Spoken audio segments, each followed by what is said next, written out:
3 weeks after the shooting competition, Clara Henderson was mending fence posts when she spotted a rider approaching her ranch. Her hand instinctively moved to the rifle she kept nearby, but as the figure drew closer, she recognized the easy posture and weathered hat of Jack Mitchell. "Morning, Miss Henderson," Jack called out as he reined in his horse near where she was working. "Mr. Mitchell," Clara replied, wiping her hands on her work apron. "What brings you out this way?" Jack dismounted and walked over to examine the fence she was repairing. "Heard you might be having some trouble with your cattle wandering off." Clara's eyes narrowed. She hadn't told anyone about the problems she'd been having, but somehow word had gotten around town anyway. For the past 2 weeks, she had found her fence cut in several places, allowing her cattle to drift onto neighboring properties. Each time, she had to pay a fine to retrieve them, money she could barely afford to lose. "How did you hear about that?" Jack's expression grew serious. "Because Buck Morrison's been bragging about it at the saloon. Seems he thinks you'll be ready to sell real soon." The pieces clicked together in Clara's mind. The cut fences weren't accidents or the work of wild animals. Someone was sabotaging her ranch, making it impossible for her to keep her cattle contained. Without the prize money from the shooting competition, she couldn't afford to keep paying fines, and she couldn't stay awake every night to guard miles of fencing. "You're saying Buck Morrison is behind this?" "I'm saying Buck Morrison is a man who doesn't like to lose, and he especially doesn't like losing to a woman. He's made it clear he wants your land, and he's not particular about how he gets it." Clara felt a surge of anger mixed with despair. Even though she had suspected sabotage, hearing it confirmed made her realize just how hopeless her situation had become. "Well, there's not much I can do about it. I can't prove anything, and even if I could, who would believe me over Buck Morrison?" Jack studied her for a moment, then surprised her by pulling off his work gloves. "What if you had help watching the place?" "I can't afford to hire anyone, Mr. Mitchell. I can barely afford to feed myself." "Who said anything about hiring?" Jack began examining the fence posts more closely. "I've got some time between jobs, and I don't much care for men who pick on women." Clara stared at him in astonishment. Buck Morrison's next move came sooner than expected. 2 days after the confrontation over the fence cutting, Clara received a visit from Sheriff Thompson, a nervous man who owed his position to Morrison's political influence.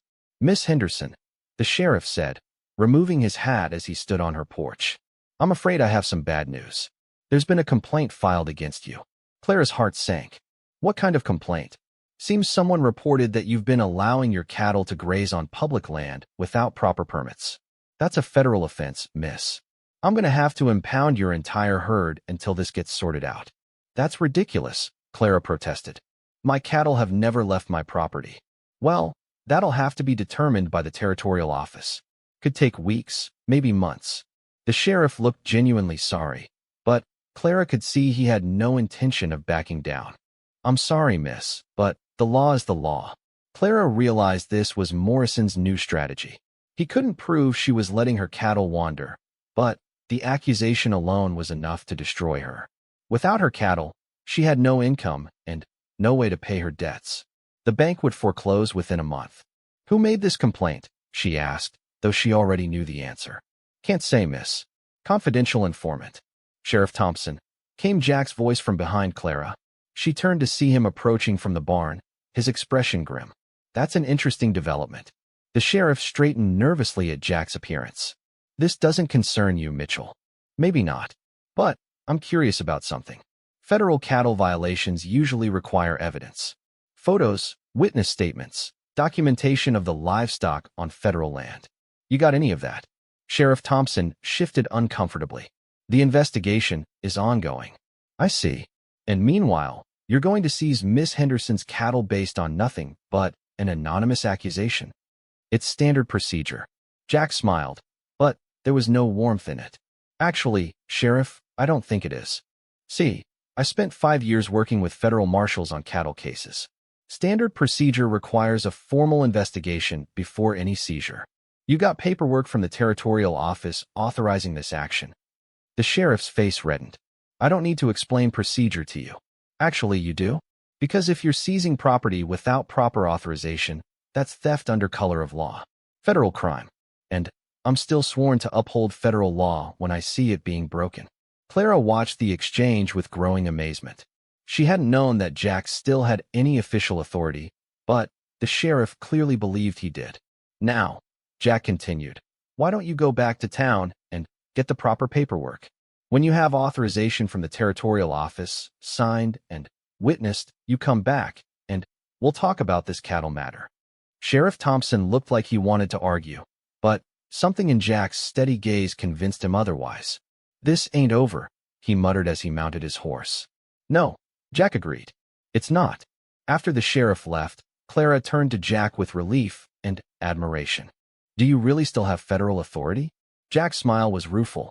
Not exactly. But Thompson doesn't know that, and neither does Morrison. Sometimes bluffing is more effective than shooting. What happens when they find out you're bluffing? Then, we better have this settled before they do. That afternoon, Jack rode into town while Clara stayed to watch the ranch. She spent the time pacing nervously, wondering what her mysterious protector was planning.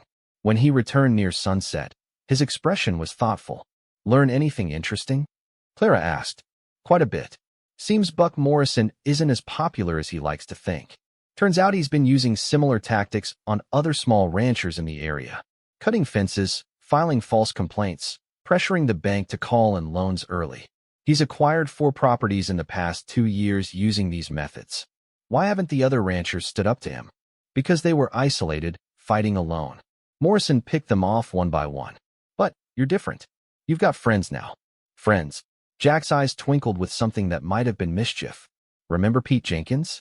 The old cowboy who came in second at the shooting competition. Clara nodded. Pete had been one of the few men who had applauded her victory. Well, Pete's got a small spread about 10 miles south of here. Morrison's been pressuring him to sell, using the same tactics he's using on you. Pete's been looking for someone to make a stand with. And Tom Wheeler, the young ranch hand who came in third, his family owns a spread north of town. They've been having the same problems with cut fences and mysterious cattle violations. Clara began to see where Jack was heading. You're talking about organizing the small ranchers against Morrison? I'm talking about people standing up for each other instead of facing bullies alone. Morrison's power comes from isolating his victims. But if several ranchers stand together, support each other, document what he's doing. He can't fight all of us at once, Clara finished. Exactly. And there's something else. I had a long talk with Judge Harrison today. Clara's eyes widened. Judge Harrison was the territorial judge, not one of Morrison's local appointees. What did he say? He's been hearing rumors about irregularities in land transfers around here.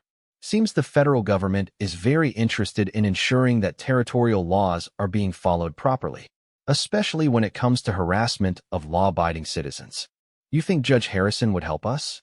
I think Judge Harrison would be very interested in evidence of systematic harassment designed to force property sales below market value, especially if that evidence came from multiple sources. For the first time in weeks, Clara felt genuine hope. So what do? We gather that evidence. We document every instance of fence cutting, every false complaint, every attempt at intimidation. And we get the other ranchers to do the same. Will they? Jack's smile was confident. They will when they realize they don't have to fight Morrison alone anymore. The next few days were a whirlwind of activity. Jack rode from ranch to ranch, talking to the small operators who had been struggling against Morrison's pressure tactics. Meanwhile, Clara documented everything that had happened to her property, creating a detailed record of the harassment she had endured. The response from the other ranchers was better than either of them had dared to hope. Pete Jenkins arrived at Clara's ranch on Thursday morning with a wagon full of cut fence wire and detailed notes about every incident he had experienced. Tom Wheeler's family contributed photographs of their destroyed property and copies of threatening letters they had received. By the end of the week, Jack and Clara had compiled evidence from 7 different families, all documenting the same pattern of harassment and intimidation. The evidence painted a clear picture of Morrison's systematic campaign to drive small ranchers off their land. This is more than enough, Jack declared as they reviewed the collection of documents and physical evidence. Judge Harrison is going to be very interested in this. But before they could present their case to the judge, Morrison made his final, desperate move. Clara woke on Saturday morning to the smell of smoke. Racing outside, she saw flames rising from her barn, where she kept her winter feed supply. Without that feed, her cattle would starve before spring. "Jack!" she screamed, running toward the burning building. Strong arms caught her before she could get too close to the flames. "It's too late," Jack said grimly. "The whole building's going up." They watched helplessly as months of work and precious resources went up in smoke. Clara felt tears streaming down her face, not just from the smoke, but from the realization that Morrison had finally found a way to destroy her completely. "He's won," she whispered. "Even if we can prove what he's been doing, I can't survive the winter without that feed." Jack's arm tightened around her shoulders. "No, he hasn't won. Not yet. How can you say that? Look at it. You're offering to help me? Why would you do that?" Jack was quiet for a long moment, running his hands along the fence wire where it had been cut. Finally, he looked up at her. "Because what you did at that shooting competition was the bravest thing I've seen in years. Because every person deserves a fair chance to make their own way in the world. And because Buck Morrison needs to learn that he can't push people around just because he's got money and influence." "You don't even know me," Clara protested. "Why would you risk making an enemy of the most powerful man in the county for a stranger? Maybe I don't like seeing good people get cheated out of what's rightfully theirs." Jack's voice carried a conviction that made Clara believe he meant every word. "And maybe I think you're not as much of a stranger as you suppose." Before Clara could ask what he meant by that, Jack was walking back to his horse. "I'll be back tonight to keep watch. You get some sleep for once. Mr. Mitchell, I can't ask you to do this." Jack swung back into his saddle. "You're not asking. I'm offering. There's a difference." As he rode away, Clara found herself staring after him with a mixture of gratitude and confusion. She had been alone for so long that the idea of someone voluntarily helping her seemed almost too good to be true. Men like Jack Mitchell didn't just appear out of nowhere to help struggling women, especially not without expecting something in return. That evening, Clara tried to stay awake to keep watch with Jack, but exhaustion from weeks of sleepless nights finally overcame her.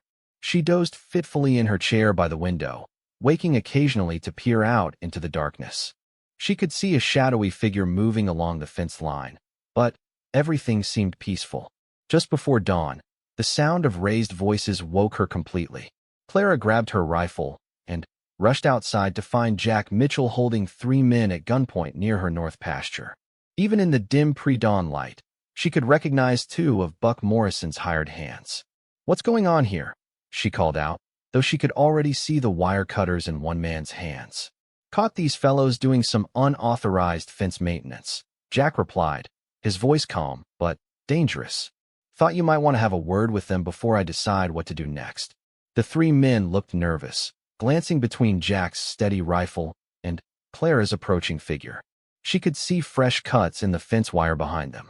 "You boys want to explain what you're doing on my property at 5 in the morning?" Clara asked. "We weren't doing nothing wrong," one of them mumbled. "Just riding through." "With wire cutters?" "Found him on the ground. Was gonna bring him to you." Jack laughed without humor. "That's interesting, considering I watched you use those cutters to cut through 3 different sections of fence."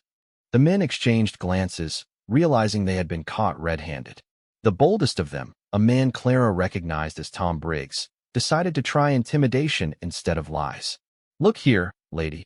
Mr. Morrison made you a fair offer for this place. You'd be smart to take it instead of causing trouble for yourself." "Is that a threat?" Clara asked, raising her own rifle. "Just friendly advice. Accidents happen to people who don't know when to quit." Jack stepped forward, and suddenly his easygoing demeanor was gone, replaced by something much more dangerous. "That sounded like a threat to me, and I don't much care for men who threaten women." "Who are you, mister?" Tom Briggs demanded. "This ain't none of your business." "I'm making it my business," Jack replied quietly.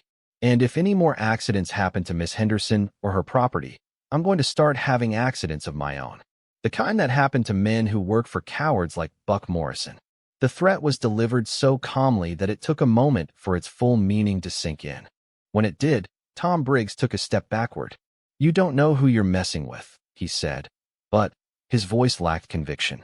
"Neither do you," Jack replied. "Now I suggest you boys get off Miss Henderson's property and tell your boss that his little game is over. If he wants this land, he can make a fair offer like a civilized man.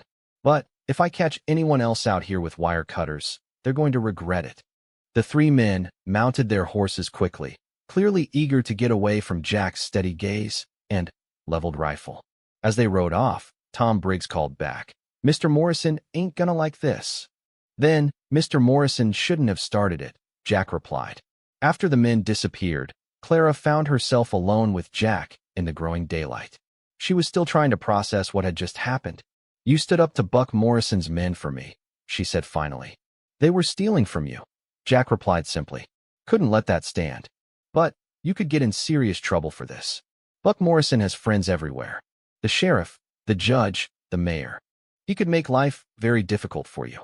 Jack smiled, and again Clara noticed how it transformed his entire face. "Let me worry about Buck Morrison. I've dealt with men like him before." "Who are you, really?" Clara asked. "You're not just some drifting cowboy, are you?" Jack was quiet for a moment, then seemed to come to a decision. "I used to be a Texas Ranger. Spent 5 years tracking down rustlers and murderers across the state. Retired last year after I took a bullet in the shoulder that didn't heal quite right." The revelation explained a lot about Jack's confidence and the way he had handled the confrontation with Morrison's men. Texas Rangers had a reputation for being tough and incorruptible, men who didn't back down from anyone. "A Texas Ranger," Clara repeated. "And you're retired?" "Mostly. Still help out when the law needs it. But I'm looking for something more peaceful these days. Thinking about settling down somewhere quiet and raising cattle." Clara felt her heart skip a beat at his words, though she tried to keep her expression neutral. "And you decided to help me because I saw something special in you the day of that shooting competition. Most people would have given up when the whole town turned against them. But you stood your ground and proved yourself, even knowing they'd try to cheat you out of your winnings." Jack moved closer, and Clara found herself looking up into his steady brown eyes. "That takes the kind of character a man can admire. The kind of character that's worth fighting for." Before Clara could respond, the sound of approaching horses interrupted them. A large group of riders was coming fast from the direction of town, and Clara's heart sank when she recognized Buck Morrison's massive figure leading them. "Looks like Tom Briggs delivered his message," Jack observed calmly. "There are at least 8 of them," Clara said, fear creeping into her voice. "We can't fight that many." "We won't have to," Jack replied. But he moved to a position that would give him a clear field of fire. "Morrison's not stupid enough to start a shooting war over a piece of fence.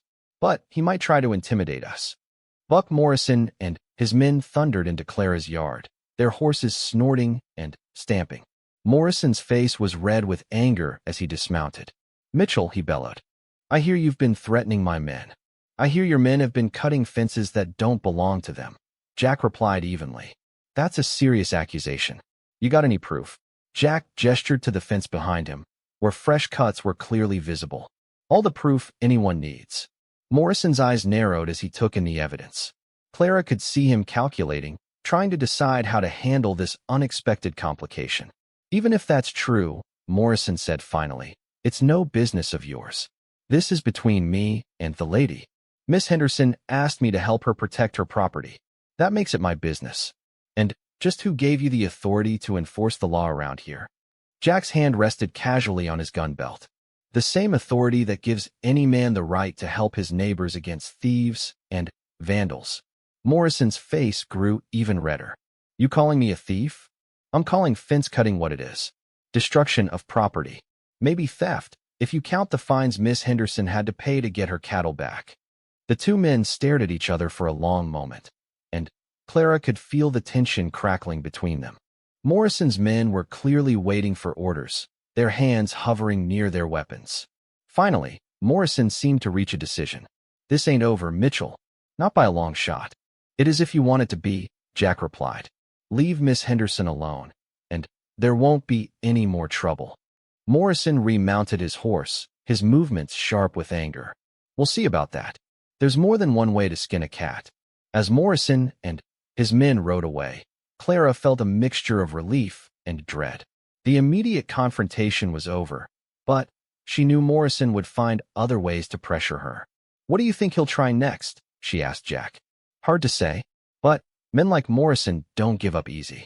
He'll try something else, Probably something he thinks can't be traced back to him. Clara nodded, feeling overwhelmed by the situation. Maybe I should just sell to him. Take whatever he offers and move to town. This is getting dangerous, and I don't want you getting hurt because of my problems. Jack turned to look at her seriously. Is that what you want to do? Give up on your ranch? No, Clara admitted. This land means everything to me. My father built this place from nothing, and it's all I have left of him. But I don't want anyone getting killed over it. Then, we don't give up, Jack said firmly. Your father didn't raise a quitter, and neither am I. We'll find a way to beat Morrison at his own game. Clara looked into Jack's determined face and felt something she hadn't experienced in months: hope. For the first time since her father's death, she wasn't facing her troubles alone. Why are you doing this? She asked quietly. Really? Jack was quiet for a moment, his gaze distant. Because I've seen too many good people get pushed around by bullies with money and power. And because... He paused, seeming to struggle with his words. Because what? Because I think you're exactly the kind of woman a man could build a life with. The kind who stands up for what's right, no matter the cost. Clara felt her breath catch at his words. In the space of a single morning, her world had changed completely. She was still in danger of losing her ranch, but now she had an ally. More than that, she had found something she hadn't even known she was looking for. As they stood together in the morning sun, both of them knew that the real battle with Buck Morrison was just beginning. But they also knew they wouldn't be fighting it alone. Clara Henderson wiped the sweat from her forehead as she adjusted her grip on the Winchester rifle. The October sun beat down mercilessly on the dusty main street of Willow Creek, Texas, where a crowd had gathered for the annual shooting competition. She could hear the snickers and whispered comments from the men around her. Look at that girl with her daddy's gun, someone muttered behind her. Probably can't even lift it properly, another voice added, followed by cruel laughter. Clara's jaw tightened, but she kept her eyes fixed on the target 50 yards away. At 23, she had been handling firearms since she was 12 years old, but the men in this town seemed to forget that fact whenever it suited them. Her father had taught her to shoot when her mother died, knowing that a woman alone on their small ranch would need to protect herself and their livestock from both wild animals and desperate men. The shooting competition was held every fall, with a prize of $50 going to the winner. For Clara, that money meant the difference between keeping her ranch or losing it to the bank. Her father had died the previous winter, leaving behind mounting debts and a property that was barely profitable. The other ranchers in the area had made it clear they expected her to sell and move to town to work as a seamstress or teacher, like other unmarried women. Step aside, miss, called out Buck Morrison, the largest rancher in the county. His massive frame cast a shadow over Clara as he approached. This ain't no place for a lady. Someone might get hurt. Clara turned to face him, her green eyes flashing with determination. The competition is open to anyone who can pay the entry fee, Mr. Morrison. I paid mine same as everyone else. Buck's face reddened. Your daddy might have taught you to plinkett tin cans, but this here's serious business. Men's business. The crowd erupted in agreement, with several voices calling out for Clara to go home. She felt her cheeks burn with embarrassment and anger, but she held her ground. She had spent weeks practicing for this competition, using precious ammunition she could barely afford. Every shot had to count. I'm staying, Clara said firmly, shouldering her rifle. Buck shook his head in disgust. Don't come crying when you embarrass yourself. He turned to the other competitors. Boys, let's get this started so we can finish before supper time. The competition began with basic target shooting at varying distances. One by one, the men took their turns, some performing well, others missing their marks entirely. Clara watched carefully, studying their techniques and noting the wind conditions that affected each shot. When her turn came, the crowd fell silent. Clara stepped up to the firing line, feeling dozens of eyes boring into her back. She raised her rifle slowly, finding her stance and controlling her breathing just as her father had taught her. The target seemed impossibly small from this distance, but she had hit smaller targets during her practice sessions. Her first shot rang out clear and sharp. A perfect bullseye. The crowd murmured in surprise, but Clara ignored them. She focused on her second shot, adjusting slightly for the wind that had picked up. Another bullseye. By the time she finished her round, Clara had achieved a perfect score. The silence from the crowd was deafening. Lucky shots, Buck Morrison declared, though his voice lacked conviction. Let's see how she does with the moving targets. The second round involved clay pigeons launched into the air. This was where many competitors struggled, as it required quick reflexes and precise timing. Clara had practiced this extensively, using old tin cans thrown by the ranch hand who helped her with the cattle. One by one, the competitors took their turns. Some managed to hit half their targets, while others missed completely. Buck Morrison, who had been bragging about his skills all morning, managed to hit 6 out of 10 targets. When Clara's turn came, she positioned herself carefully and signaled she was ready. The first clay pigeon sailed across the blue sky, and her shot shattered it into pieces. The second and third met the same fate. By the time she had destroyed all 10 targets without a single miss, even the most skeptical men in the crowd were staring in amazement. "That's impossible," someone whispered. "She must be cheating somehow," another voice suggested. Buck Morrison's face was now dark with anger. There's got to be some trick to this. No woman can shoot like that. But Clara wasn't finished yet. The final round was the most challenging. Precision shooting at extreme distance with custom targets designed to test a marksman's absolute limit. The targets were no larger than a silver dollar, placed 100 yards away. Most competitors were eliminated in this round.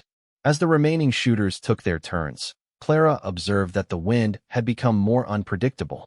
Several good marksmen missed their targets entirely due to the challenging conditions. When Buck Morrison's turn came, he managed to clip the edge of one target, but missed the other 2 completely. Only 3 competitors remained: Clara, a grizzled old cowboy named Pete Jenkins, and a young ranch hand named Tom Wheeler. Pete went first, managing to hit one target dead center, but missing the other 2. Tom followed, hitting one target and grazing another. Clara stepped up for her final round, knowing that she needed to hit at least 2 targets cleanly to win. The pressure was enormous, and she could feel the hostile energy from much of the crowd. They wanted to see her fail, to prove that her earlier success was just luck. She raised her rifle and found her target through the sight. The wind was gusting unpredictably, and she waited for a moment of calm. Her first shot rang out, and the distant target exploded into splinters. Perfect hit. For her second shot, she had to adjust for a crosswind that had picked up strength. She waited, breathed steadily, and squeezed the trigger. Another perfect hit. The crowd was completely silent now. Clara lined up her final shot, knowing that if she hit this target, she would win the competition outright. The wind seemed to pause, and she took her shot. The third target disintegrated. For several seconds, nobody spoke. Then, Pete Jenkins began to clap slowly, and gradually a few others joined in. But many in the crowd remained hostile, unwilling to accept what they had witnessed. "This ain't right," Buck Morrison declared loudly. "There's something fishy about this whole thing. I demand we check her rifle." "Check it all you want," Clara replied calmly, handing over her Winchester. "You won't find anything special about it. Just good maintenance and practice." As Buck and several other men examined her rifle thoroughly, Clara stood with her head held high. She had proven herself beyond any doubt, but she knew the real challenge was just beginning. Winning the competition was one thing. Collecting her prize and keeping her ranch was another matter entirely. The men found nothing suspicious about her rifle, which only seemed to anger them more. Buck Morrison's face was red with fury as he handed the weapon back to her. "This ain't over," he muttered under his breath, loud enough for her to hear. Clara knew he was right. In a town where women were expected to be quiet and submissive, her victory had upset the natural order of things. She had embarrassed some of the most prominent men in the county, and they wouldn't forget or forgive easily. As the crowd began to disperse, Clara noticed a lone figure still watching from the edge of the gathering. He was tall and lean, with dusty boots and a weathered hat pulled low over his face. Unlike the other men, he didn't seem angry or surprised by her performance. Instead, there was something like admiration in his posture. When their eyes met across the distance, he touched the brim of his hat in a subtle salute before turning and walking away. Clara found herself curious about the stranger, but she had more pressing concerns. She needed to collect her prize money and get home before dark.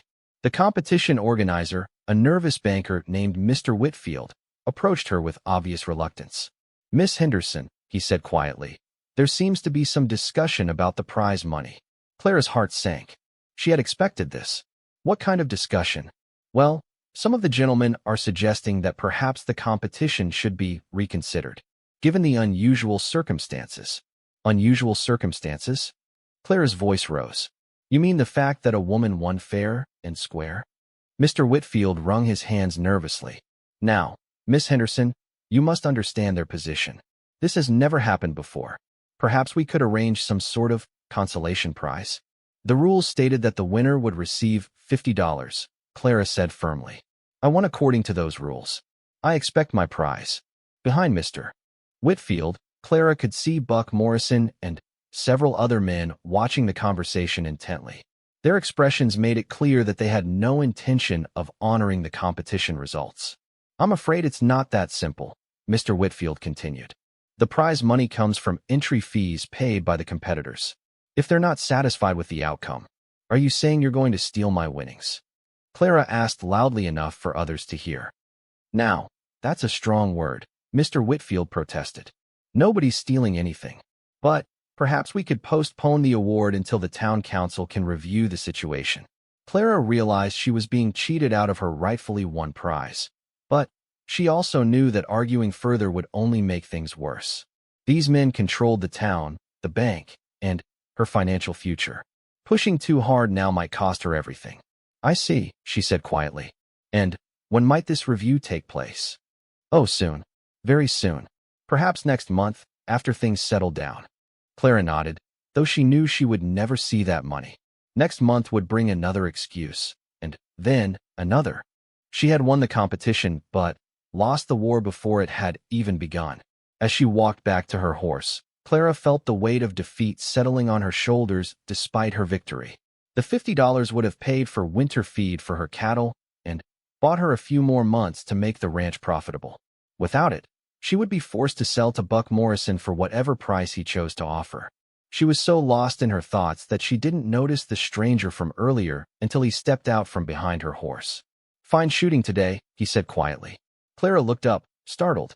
In the fading light, she could see his face more clearly.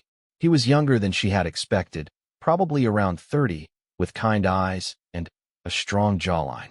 His clothes marked him as a working cowboy, not one of the wealthy ranchers. "Thank you," she replied cautiously, "though it seems it doesn't matter much." "Oh, it matters," the stranger said seriously. "Those men in there know they just got shown up by someone half their size. They'll remember this day for a long time. Not long enough to pay me what I earned, apparently." The stranger's expression darkened. "They're cheating you out of your prize?" Clara shrugged, not wanting to complain to a stranger about her troubles. "They're discussing it with the town council. That's stealing, plain and simple." The stranger's voice carried a hard edge that suggested he had strong opinions about such things. "Maybe so, but there's not much I can do about it. They control everything in this town." The stranger studied her for a long moment. "What's your name, miss?" "Clara Henderson." "Jack Mitchell," he replied, touching his hat brim. "And I want you to know something, Miss Henderson. What you did today took more courage than any of those men in there have ever shown. Standing up to a whole town full of folks who want you to fail, and then proving them wrong. That's something special." Clara felt a warmth spread through her chest at his words. It had been so long since anyone had offered her genuine encouragement. "I appreciate that, Mr. Mitchell, but courage doesn't pay bills or feed cattle." Jack Mitchell smiled, and Clara noticed it transformed his entire face. "No, it doesn't. But it's worth something all the same." He started to walk away, then paused. "Miss Henderson, don't give up on that ranch of yours just yet. Sometimes help comes from unexpected places." Clara watched him disappear into the gathering darkness, wondering what he meant. She had no idea that their brief conversation had just set in motion events that would change both their lives forever.